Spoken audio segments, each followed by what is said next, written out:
10 साल की अंकिता सड़क के किनारे सब्जी के ठेलों के बीच सड़क पर थोड़ी सी सब्जी रखकर बैठ जाती तो आसपास के सब्जी बेचने वाले उसे तंग करते रहते।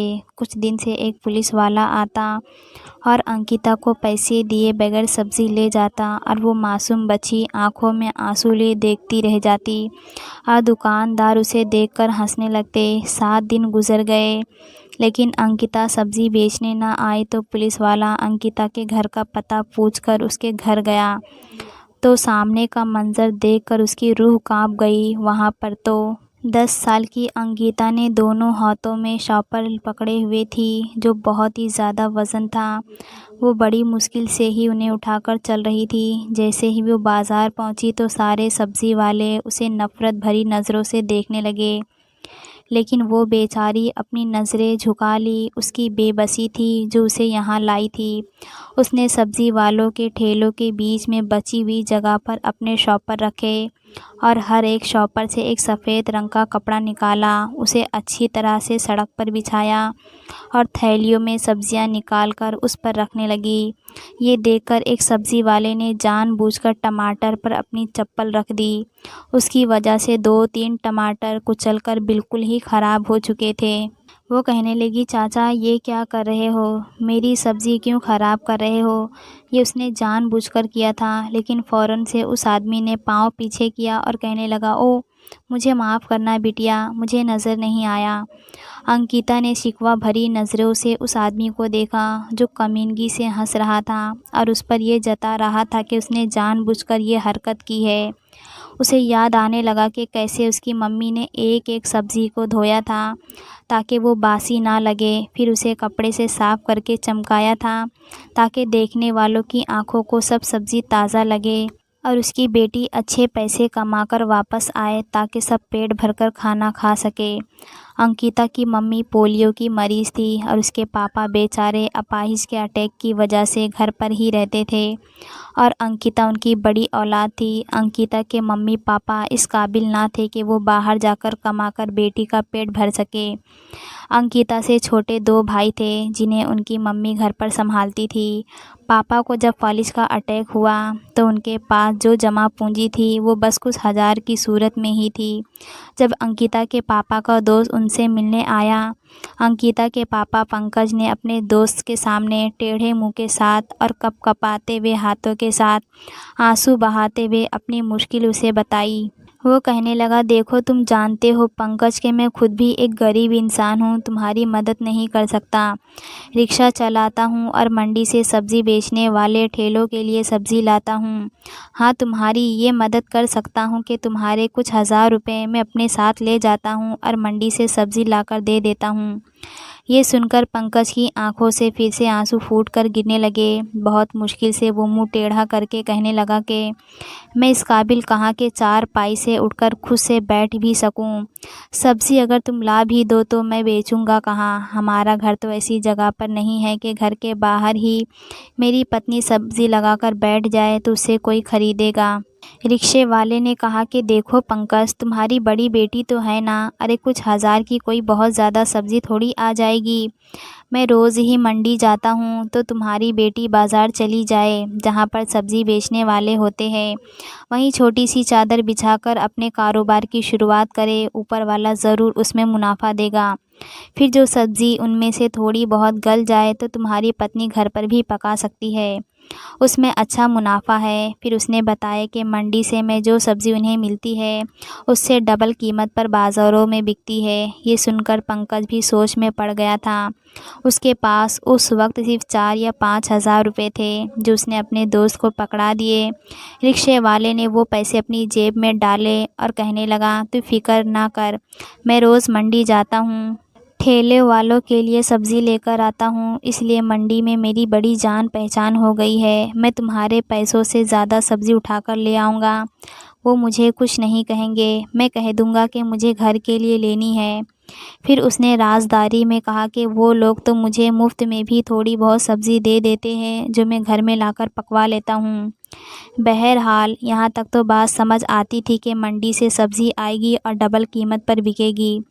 लेकिन अंकिता तो 10 साल की थी और घर से 10 मिनट की दूरी पर एक बाज़ार था जहाँ सब्ज़ी, फल, फ्रूट सब बिकता था। ये 10 साल की बच्ची किस तरह से भारी सब्ज़ी उठाकर लेकर जाएगी, ये सोचते हुए उसकी माँ का कलेजा मुँह को आया था। उसके तो हाथ भी छोटे-छोटे थे और हाइट भी छोटी थी। फिर माँ पोलियो की मरीज़ थी, इसलिए ज़रा सा असर अंकिता के पाँव में भी आया था। वो हल्का सा लंगड़ा कर चलती थी। बाप ने भी दुख भरी आंखों से अंकिता की तरफ देखा, जो कि उसकी आखिरी उम्मीद थी। अंकिता ने गहरी सांस ली और उठकर खड़ी हो गई।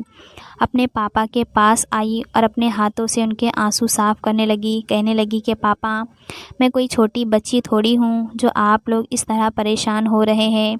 अरे मैं जाऊँगी, सब्ज़ी लगाऊँगी, बेचकर डबल पैसे लाऊँगी। अंकिता के मम्मी और पापा ने जब उसकी इतनी हिम्मत देखी तो दोनों ही एक पल को खामोश हो गए। वो जानते थे कि उनकी बच्ची बड़ी ही हिम्मत वाली और बहादुर है, मगर वो अभी बहुत छोटी थी। उसे तो उन सब मामले का इतना पता भी नहीं था। ये तो उसके खेलने कूदने की उम्र थी और वो इतनी सी उम्र में ही इतने बड़े काम करने जा रही थी। पंकज का दिल नहीं मान रहा था। वो कहने लगा कि बच्ची, तुम तो छोटी हो, इतनी सी उम्र में भला तुम ये सारे काम कैसे करोगी? ये सब्ज़ी के थैले इतने भारी है, तुम इसे उठाकर कैसे बाज़ार तक लेकर जाओगी और फिर ग्राहकों से पैसे लेकर सब्ज़ी दोगे? ऐसे कई सवालात थे जो पंकज को परेशान कर रहे थे। मगर अंकिता फ़ौरन मुस्कुराकर बोली कि पापा, आप परेशान क्यों होते हो? मैं सब कुछ कर लूँगी, बस मुझ पर यकीन रखो, मैं सब कुछ कर लूँगी। बस आप चाचा को बोलो कि वो हमें मंडी से सब्ज़ी लाकर दे दे। पंकज ना चाहते हुए भी मान गया, क्योंकि अब सारा घर का दारोमदार अंकिता पर ही था। वो खुद तो चलने फिरने से लाचार था। खैर, उसने ना चाहते हुए भी अंकिता को इजाज़त दे दी। यूँ अगले दिन सुबह सुबह जब पंकज का दोस्त सब्ज़ियाँ लेकर आया तो वो सब्ज़ियों के थैले पंकज के लिए भी ले आया। सुबह सुबह वो उनके घर आया तो सब्ज़ी के थैले उनकर घर पर लाकर रख दिया। वो थैले सब्ज़ी से भरे हुए थे और काफ़ी भारी थे। सब्ज़ी के थैले देखकर तो अंकिता खुश हो गई। वहीं पंकज और उसकी पत्नी भी मुस्कुराए थे और यही दुआ करने लगे कि ऊपर वाला उनको इस काम में खूब मुनाफा दे। मगर पंकज को एक परेशानी थी। उसने अपने दोस्त का शुक्रिया अदा किया और फिर कहने लगा कि ये तो बड़े भारी दिखाई देते हैं, भला मेरी छोटी सी बच्ची ये सब कुछ कैसे उठाकर लेकर जाएगी? तो पंकज का दोस्त कहने लगा कि तुम फिक्र ना करो, आज मैं तुम्हारी बच्ची को बाज़ार तक छोड़ आता हूँ, उसके बाद ये खुद ही चली जाया करेगी। अंकिता ने अपने हाथों से उन थैलियों को उठाने की कोशिश की तो वो काफ़ी भारी थे, मगर इसके बावजूद वो उठाकर अपने पापा के दोस्त के साथ जाने लगी। मम्मी पापा दोनों ही उसे दुआएं देने लगे थे। उस वक्त तो सब्ज़ी के थैले पंकज के दोस्त ने उठा लिए और फिर घर से निकल गए। उसने अपने रिक्शे में अंकिता को बैठाया और यहाँ से 10 मिनट की दूरी पर मौजूद मार्केट में उतार दिया, जहाँ पर कई सब्ज़ी और फल फ्रूट वाले मौजूद थे और लोग ज़्यादा की तादाद में आया जाया करते थे। उसने बाज़ार से कुछ दूरी पर ही अंकिता को उतार दिया। अंकिता हैरत से चाचा का चेहरा देखने लगी तो चाचा बोला, बेटा, मैं तुम्हारी इतनी ही मदद कर सकता था। जानती तो हो तुम के पेट्रोल कितना महंगा है और हालात कितने ख़राब चल रहे हैं। मैं सवारी बैठाने जा रहा हूँ, तुम यहाँ से आगे चली जाओ और सब्ज़ी बेचने वालों के पास ये सब्ज़ी रखकर बेचना शुरू कर दो। अंकिता ने गहरी सांस ली और चाचा का शुक्रिया अदा किया और फिर वो सब्ज़ी के थैले लेकर चलने लगी। वो थैले उसके वज़न से भी ज़्यादा भारी थे, मगर इसके बावजूद वो हाँफती हुई वो भारी थैले उठाए उस बाज़ार में पहुंची। लोग हैरत से उस बच्ची को देख रहे थे जैसे दूसरी दुनिया से आई हो। वो इतने भारी थैले उठाते हुए जगह तलाश करने लगी कि कहाँ पर बैठकर ये सब्ज़ी बेचना शुरू करे। हर तरफ लोगों की भीड़ और आवाज़ उसे सुनाई दे रही थी। कई तरह की आवाज़ें मिलकर एक अजीब सा शोर पैदा कर रही थी, मगर खैर वो अपना सर झटकती हुई थैलियों को बड़ी मुश्किल से घसीटते हुए एक तरफ लाई जहाँ पर 3 फल और सब्ज़ी के ठेले लगे हुए थे। वहीं पर बाजू में थोड़ी सी जगह खाली थी, बाकी तो कहीं पर पैर रखने की भी जगह ना मिल रही थी। वो चलती हुई उन ठेले वालों के पास आई। वो सभी मर्द थे और घूर घूर कर उस बच्ची को देख रहे थे जो सब्जी के थैले लिए उनकी तरफ आ रही थी। तभी अंकिता चलती हुई आई और उन ठेलों वालों के बीच मौजूद जगह पर वो थैले रखने लगी। वो फल और सब्जी बेचने वाले जो काफ़ी देर से अंकिता को देख रहे थे, कहने लगे कि इन थैले में क्या है। अंकिता ने अपने पापा की उम्र के शख्स को देखा तो मुस्कुराकर कहने लगी कि चाचा, मैं यहाँ पर नई हूँ और सब्ज़ी बेचने के लिए आई हूँ। उस आदमी ने जब ये सुना तो चेहरे पर गुस्सा आ गया और कहने लगा कि मैं तुम्हें यहाँ पर सब्ज़ी हरगिज़ बेचने नहीं दूँगा। ये मेरी जगह है। तुम्हें दिखाई नहीं दे रहा कि यहाँ पर मेरा और मेरे दोस्त का ठेला मौजूद है? जाओ जाओ यहाँ से, कहीं और जाकर अपनी सब्ज़ी बेचो। छटांग भर की लड़की मेरे पास बैठकर सब्ज़ी बेचेगी। वो आदमी इंतहाई गुस्से में बोला तो अंकिता डर गई। वो आंखों में आंसू लिए उन लोगों को देखने लगी, मगर वो लोग सभी मगरूर थे। अंकिता की आंखों में आंसू बढ़ने लगे। वो कहने लगी कि चाचा, और कहीं भी मुझे जगह नहीं मिल रही है, मुझे यहाँ पर सब्ज़ी बेचने दो। तुम अपने हिस्से का पैसा कमाओ और मुझे मेरे हिस्से का कमाने दो। मुझे पैसों की बहुत ज़रूरत है। मगर अगले ही पल उस आदमी ने मासूम लावारिस बच्ची जानकर धक्का दिया। वो बच्ची थैलियों के साथ सड़क के बीचों बीच गिर गई। आते जाते लोगों ने जब बच्ची को यूँ रास्ते में गिरा देखा तो सवाल करने लगे। वहीं सामने कपड़े की दुकान थी। वहाँ पर बैठे हुए सेठ ने जब बच्ची को गिरते हुए देखा और लोगों को इकट्ठे हुए बातें करते हुए देखा तो बाहर निकल आया। कहने लगा कि क्या हुआ यहाँ पर, क्यों भीड़ इकट्ठा है? वो बच्ची रोने लगी थी। अंकिता रोते हुए कहने लगी कि चाचा, मैं गरीब हूँ, मेरे पापा को फालिज का अटैक हुआ है और मम्मी भी पोलियो की मरीज़ है। घर में कमाने वाला कोई नहीं है, तो मैं ही सब्ज़ी बेचने के लिए यहाँ आई हूँ। मगर ये चाचा मुझे यहाँ पर सब्ज़ी बेचने नहीं दे रहे हैं। इतना सुनना था कि वो कपड़े वाले सेठ गुस्से में उन सब्ज़ी वालों को देखने लगा। कहने लगा, ये बच्ची यहीं पर सब्ज़ी बेचेगी। अगर किसी ने इसे यहाँ से हटाने की कोशिश की तो मैं तुम लोगों के ठेले भी यहाँ से उठवा दूँगा। ये सुनकर वो सब्ज़ी वाले कुछ डर चुके थे, इसलिए उन्होंने उस बच्ची को कुछ ना कहा। अंकिता का कुछ हौसला बढ़ा था। उसने वहीं ज़मीन पर एक तरफ कपड़ा बिछाया और फिर उन पर थोड़ी बहुत सब्ज़ी लगाकर बेचना शुरू कर दी। इतनी देर गुजर चुकी थी मगर अभी तक उससे किसी ने भी सब्ज़ी नहीं खरीदी थी। अपने दाएं बाएं और सामने मौजूद रेहड़ी वालों को देखकर तो उसे वैसे ही डर सा महसूस हो रहा था कि कहीं वो एक बार फिर उसे हटा ना दे। कुछ ग्राहक आए तो अंकिता अपनी बारीक सी आवाज़ में सब्ज़ी की कीमत बताने लगी, मगर सब्ज़ी वाले अपने पुराने सब्ज़ी वाले से ही सब्ज़ी खरीद रहे थे। कोई भी उसे सब्ज़ी नहीं खरीद रहा था। ये देखकर वो बड़ी मायूस हुई थी, जबकि वो सब्ज़ी वाले मन ही मन में हंसने लगे और बार बार उसे चिढ़ाने लगे। दिन का वक्त था और सभी खाना खाने में बिज़ी थे, मगर अंकिता के पास इतने पैसे ही नहीं थे कि वो कुछ खरीद कर खा सकती थी। दुकानदार होटल से गरम गरम चपाती और चने का सालन लाकर खा रहे थे। खाने की भूख उसकी भूख बढ़ा रही थी, मगर इसके बावजूद वो सर झुकाए बैठी रही।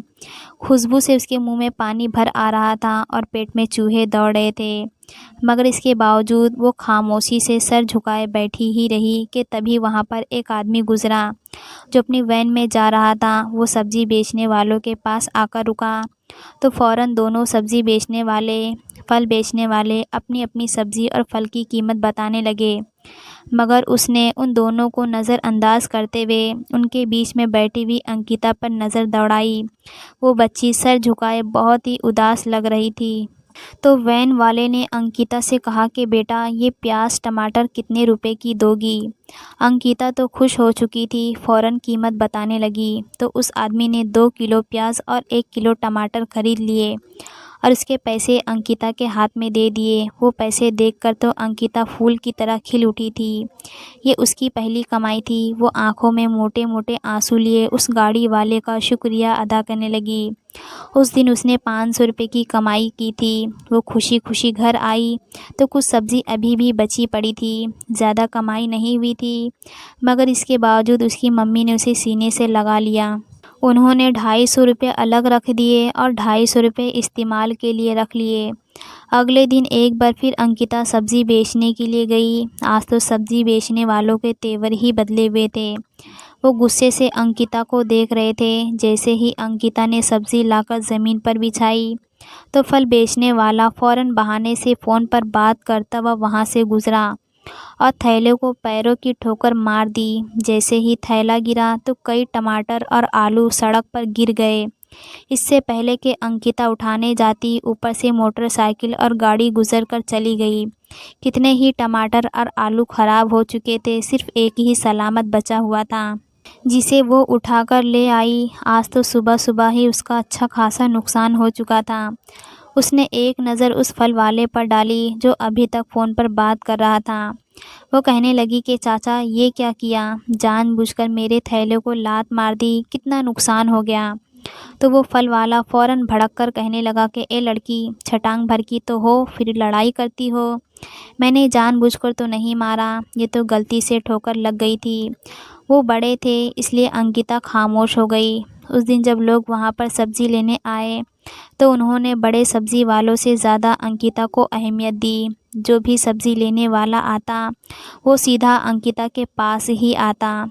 यूँ अंकिता खुश थी क्योंकि आज उसने 2000 की सब्ज़ी बेच ली थी।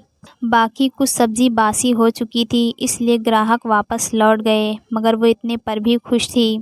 शाम का वक्त था और वो बची हुई सब्ज़ी वापस थैले में डाल रही थी कि जब वहाँ पर मोटरसाइकिल पर एक पुलिस वाला आया। पुलिस वाले को देखकर सभी उसे नमस्कार करने लगे। वो चेहरे पर अजीब ही तेवर चढ़ाए सब्ज़ी के ठेलों के पास आया और बड़े सब्ज़ी बेचने वालों के ठेले से सब्ज़ी उठा उठा कर देखने लगा। अंकिता तो सर झुकाए एक तरफ दुबक कर बैठी हुई थी। वो सब्ज़ी देखते हुए गला खंकार कर कहने लगा, ये सारी सब्ज़ियां तो बासी हो चुकी है, ये बेजान सी लग रही है, क्या ये सब्ज़ियां बेचते हो तुम? तो फ़ौरन सब्ज़ी वाला घबराकर कहने लगा, नहीं नहीं साहब जी, आज सुबह ही मंडी से ताज़ा सब्ज़ियां मंगवाई है। बस आज गर्मी बहुत है और अब शाम हो चुकी है तो इसलिए ज़रा बासी लग रही है। अभी पानी का छिड़काव करूँगा तो तरोताज़ा हो जाएगी। उस पुलिस वाले से सभी डरते थे क्योंकि वो बहुत रिश्वतखोर और बदतमीज़ सा इंसान था। तभी उसकी नज़र ठेले के बीच बैठी हुई अंकिता पर पड़ी, जो सर झुकाए बैठी हुई थी। उसे तो वैसे ही पुलिस वालों से डर लगता था। वो चलता हुआ अंकिता के पास आया और कहने लगा, ये सब्ज़ी कितने की दोगी? तो अंकिता ने डरते डरते कीमत बताई। उसने अच्छी और ताज़ा सब्जियां उठाई और एक शॉपर में डालने को कहा। अंकिता ने वो सब्ज़ी उसे शॉपर में डालकर दे दी। वो सब्ज़ी लेकर वहाँ से जाने लगा। ये मंज़र जब अंकिता ने देखा तो हैरान रह गई। फ़ौरन पीछे से आवाज़ देकर कहने लगी कि साहब जी, इसके पैसे तो आपने दिए ही नहीं। इतना सुनना था कि पुलिस अफसर के कदम वहीं पर रुक गए। उसने वापस पलटकर एक नज़र अंकिता पर डाली। उसकी नज़रों में इस कदर गुस्सा था कि अंकिता की सांस रुकने लगी। वो बड़ी मुश्किल से कुछ कह पाई थी। वो वापस अंकिता की तरफ मुड़ा और कहने लगा, तू जानती भी है कि किससे पैसे मांग रही है? क्या मेरी वर्दी पर लिखा हुआ दिखाई नहीं दे रहा कि मैं पुलिस वाला हूँ? पुलिस, कोई आम इंसान नहीं जिससे तू पैसे मांग रही है। चल हट यहाँ से। वो अंकिता को धक्के देकर वहाँ से जा चुका था, जबकि अंकिता दूसरे फल बेचने वाले के ठेले से टकरा गई थी। उसके बाजू पर ठेले से निकली हुई कील लग चुकी थी और ज़ख्म हो चुका था। उसकी आंखों से आंसू निकलने लगे, मगर कोई भी इस मामले में नहीं बोल सकता था। ये सिलसिला रुका नहीं, बल्कि यूं ही चलता रहा। कई दिन यूं ही गुजर गए। अब जब भी वो पुलिस अफसर आता तो अंकिता से ही सब्ज़ी लेकर जाता और बदले में 1 रुपया भी नहीं देता था। जो भी आमदनी थी घटती चली जा रही थी। जो पैसे उन्होंने और सब्ज़ी मंगवाने के लिए रखे थे वो भी अब इस्तेमाल होने लगे थे, मगर अंकिता मजबूर थी, बोल नहीं सकती थी। उस दिन जब पुलिस अफसर आया तो कहने लगा, आज मेरे घर पर दावत है और मेरी पत्नी चाहती है कि 7 किस्म की सब्जियों की बिरयानी बनाए, इसलिए ताज़ा सब्जियां लेकर आना, मैं तुमसे ही ख़रीदूँगा, बदले में पैसे भी दूंगा। ये सुनकर अंकिता खुश हो गई कि चलो, पुलिस अफसर को कुछ तो रहम आया। अगले दिन वो ताज़ा सब्जियां लेकर वहाँ पर पहुँची तो पुलिस अफसर आया। उसने सभी सब्जियां खरीदी और ख़रीदने के बाद वो थैले में भर कर वहाँ से जाने लगा तो अंकिता हकलाते हुए कहने लगी कि साहब जी, इनके पैसे। इतना सुनना था कि पुलिस वाला मुस्कुराया और फ़ौरन जेब से 50 रुपये निकालकर अंकिता के हाथ पर रख दिए। अंकिता 50 रुपये देखकर तो जैसे ज़मीन में धंस चुकी थी। बड़ी मुश्किल से बोलकर कहने लगी कि साहब जी, ये सिर्फ 50 रुपये, आपने मुझसे इतनी ज़्यादा सब्ज़ी खरीदी है, उसके लिए तो 500 रुपये भी कम है। मगर अगले ही पल पुलिस वाला उसे झटकता और कमीनगी से हंसता हुआ वहाँ से जा चुका था। अंकिता उस दिन बहुत रोई थी। वहीं सब वो सब्ज़ी वाले भी उसका मजाक उड़ाने लगे थे। आज तो जैसे सभी उस पर हंसकर उसकी गरीबी का मजाक उड़ा रहे थे। अंकिता से और बर्दाश्त ना हुआ तो वो यूं ही रोती हुई खाली थैले लिए वापस घर आ गई। उसके बाद कई दिन गुजर गए मगर वो दोबारा वहाँ पर ना आई। वो पुलिस अफसर रोज़ वहाँ पर आता था मगर उसे दोबारा वो नज़र नहीं आई। उसे ये बात बड़ी अजीब लगी। वहीं सब्ज़ी और फल बेचने वाले भी हैरान थे कि आखिर ये बच्ची दोबारा नज़र क्यों नहीं आई। वो बहाने से दूसरी गलियों में भी जाकर देखने लगे मगर वो कहीं भी ना बैठी हुई दिखाई दी थी। वो लोग भी थोड़े परेशान से हुए थे कि बच्ची कहाँ चली गई, क्योंकि उन्हें एक तरह से उसकी आदत सी हो गई थी। वो मासूम बच्ची खामोशी से बैठी रहती और उनकी बातों पर चुप सी रहती थी। मगर अब जब वो यूं ही अचानक गायब हो गई तो उन्हें अपनी गलतियों पर शर्मिंदगी होने लगी। वो अंदर ही अंदर पछताने लगे थे कि उन्होंने क्यों उस मासूम बच्ची के साथ इतना बड़ा जुल्म किया, उसको बुरा भला कहा। वहीं वो पुलिस वाला भी उनसे उस बच्ची के बारे में पूछने लगा कि वो बच्ची कहाँ गई जो यहाँ पर बैठा करती थी, मगर उसके बारे में कोई भी नहीं जानता था। तभी एक दिन पुलिस वाला इंतहाई बेचैनी का शिकार हुआ। अजीब सी बेचैनी उसे घेरे हुए थी। उसे लगा जैसे शायद उस बच्ची की बद्दुआ उसे लग चुकी है और उसने उस बच्ची के साथ किया भी तो बेहद बुरा था। उस दिन वो बाज़ार में आया और फिर पूछते हुए वहाँ उस लड़की अंकिता का घर ढूंढते हुए उसके घर तक पहुँच गया। जैसे उसके घर के दरवाज़े पर पहुँचा तो दरवाज़े पर दस्तक दी। किसी ने दरवाज़ा ना खोला। आखिर जब दरवाज़ा खुला वो घर के अंदर गया तो उसके होश उड़ गए, क्योंकि घर में डेड बॉडी पड़ी थी। अंकिता के पापा इस दुनिया से जा चुके थे और उनके पास इतने पैसे भी नहीं थे कि अपने पापा का अंतिम संस्कार कर सकती थी। पुलिस वाले ने जब अंकिता के घर के हालात देखे और उसके गुजरे हुए कल और उसकी मुसीबत को सुना तो उसे अपनी गलती पर बेहद शर्मिंदगी हुई। वो अंकिता से माफ़ी मांगने लगा और अपने ऊपर वाले से भी अपने गुनाहों की माफ़ी मांगी। जाने अनजाने में उसने बहुत बुरा कर दिया था। उसने अपने पैसों से अंकिता के पापा का अंतिम संस्कार करवाया और फिर अंकिता की मम्मी से कहने लगा, आपको परेशान होने की ज़रूरत नहीं है, मैं हर महीने आपके लिए पैसे भेज दिया करूँगा, जिससे आप अपना और अपने बच्चों का पेट पालना और अपने बच्चों को पढ़ाई लिखाई करवाना, ताकि ये बड़े होकर बड़े अफसर बन सके। अंकिता की मम्मी उनका शुक्रिया अदा करने लगी। वहीं अंकिता भी मुस्कुराते हुए पुलिस अफसर को देखने लगी। जब दूसरे सब्ज़ी वालों को अंकिता के बारे में पता चला तो वो भी अपनी गलती पर शर्मिंदा थे। वो अंकिता के घर उसके पापा के अंतिम संस्कार में सब शामिल भी हो गए और जितना हो सका वो पैसे अंकिता को देकर आए थे। दोस्तों, क्या कहना है आपको इस कहानी के बारे में, कमेंट करके ज़रूर बताएं। वीडियो को लाइक करें। इसी तरह की कहानियाँ लगातार देखने और सुनने के लिए हमारे चैनल को सब्सक्राइब करके घंटी को दबाकर ऑल पर सेट कर लीजिए, ताकि आने वाली वीडियो का नोटिफिकेशन आपके पास तुरंत पहुँचे। मिलती हूँ आपसे अगली वीडियो में, तब तक के लिए धन्यवाद।